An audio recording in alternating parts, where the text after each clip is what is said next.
I've just come across a really brilliant piece of YouTube journalism from a fellow called Owen Jones, and it's clever, it's opinionated, it's informed, and so on.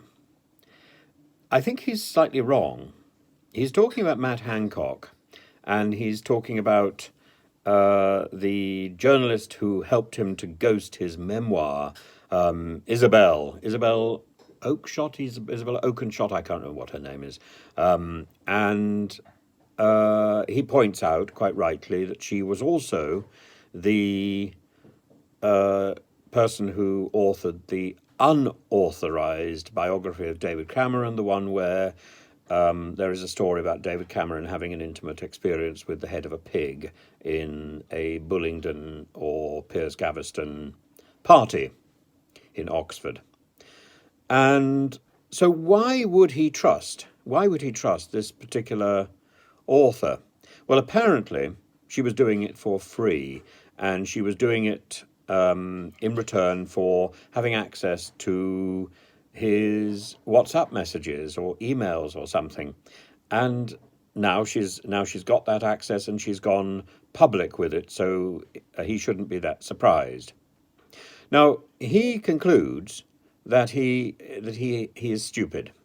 He talks about the levels of stupidity of this man. I entirely disagree with him. I've listened to some of the things Matt Hancock had to say when he was Minister of Culture, Media and Sport, and he seemed quite sound then. So either he had some sort of issue with sanity on the way from culture to health, or he was always quite sound. His problem was something else, and I think his problem was exposed while he was the Minister of Health and while he was messing around in the stationery cupboard with Gina Coladangelo. His problem, and indeed it's been further exposed with his claim that he was going on I'm a Celebrity, Get Me Out of Here, and eating bits of kangaroo behind for money, for £320,000. He said that he was doing it for dyslexia, but in fact he only gave them 10,000 of that £320,000, so hardly for dyslexia. I think Mr. Hancock's problem is greediness. And I think it sums up everything. Greedy not only for himself, but greedy for anything that he was involved in. Not stupidity, but greediness. And I think he was blinded by his former boss's obsession with austerity. Now, in fact, Owen Jones points out that there's a very interesting WhatsApp message actually between Hancock and George Osborne, where Hancock asks George Osborne for a favour. George Osborne moved on from the Cameron government to being the editor in charge of the Standard.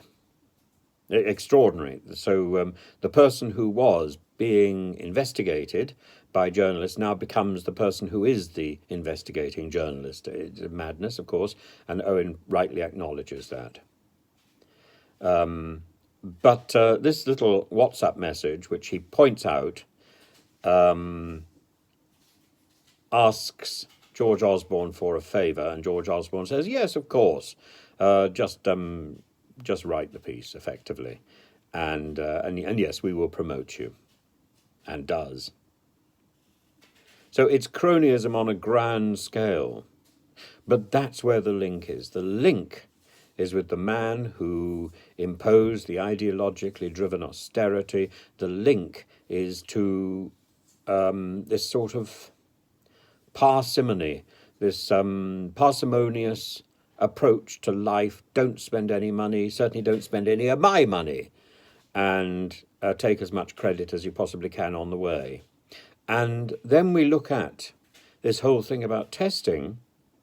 Again, testing is dominated. The reluctance to take the advice to do the testing of care home residents, which led to this care home crisis where COVID was seeded in a section of society that was already vulnerable, and so many people, tens of thousands of people, died. Of course, there are always going to be deaths, as Owen points out, but there didn't need to be so many, and it didn't need to be so tragically targeted at the elderly in care homes as it was. That was a direct result, it seems, of Matt Hancock's refusal to take the advice that he was given, which is clearly now demonstrated on paper. Now, of course, Owen is quite right. We should be very careful about what we read, because these things have been leaked by a right-wing journalist to a right-wing paper, and there is an agenda. Well, there is agenda. There is an agendum. And we don't know what it is. We don't know what it is, but it's probably not pig's head issues in this particular case, but there's certainly a certain amount of piggishness about it all. We won't know what it is, probably. But the bottom line seems to be, to me, that Matt Hancock is not stupid. He is greedy. Greedy. And it's greed, a sort of desire for whatever he can lay his hands on. Maybe Gina Coladangelo falls into that category. Ooh, Gina, let me take you into the stationery cupboard and let's have a pencil with a... Oh, I promised not to do any more of those, didn't I? Matt Hancock has simply... This trail of WhatsApp messages exposes Hancock for the shallow, savage, and wretched individual that he appears to be. Somebody who puts cost and opportunity before other people's lives, apparently. It's not a good image, and in defence, Isabel would say, well, an investigation will take a lot of time and will probably end up as a whitewash, but I think the die is cast, and I think we know exactly what we think of Matt Hancock. Matt Hancock's career will be finished with this Parliament, and I don't see him having a raucous career presenting television, whether he's invested in Green Mantle or Green Myrtle or whatever the company is called. I don't think it's going to happen, because I don't think anybody will want to do anything more than switch off when the name of Matt Hancock is mentioned, and certainly when his face pops up with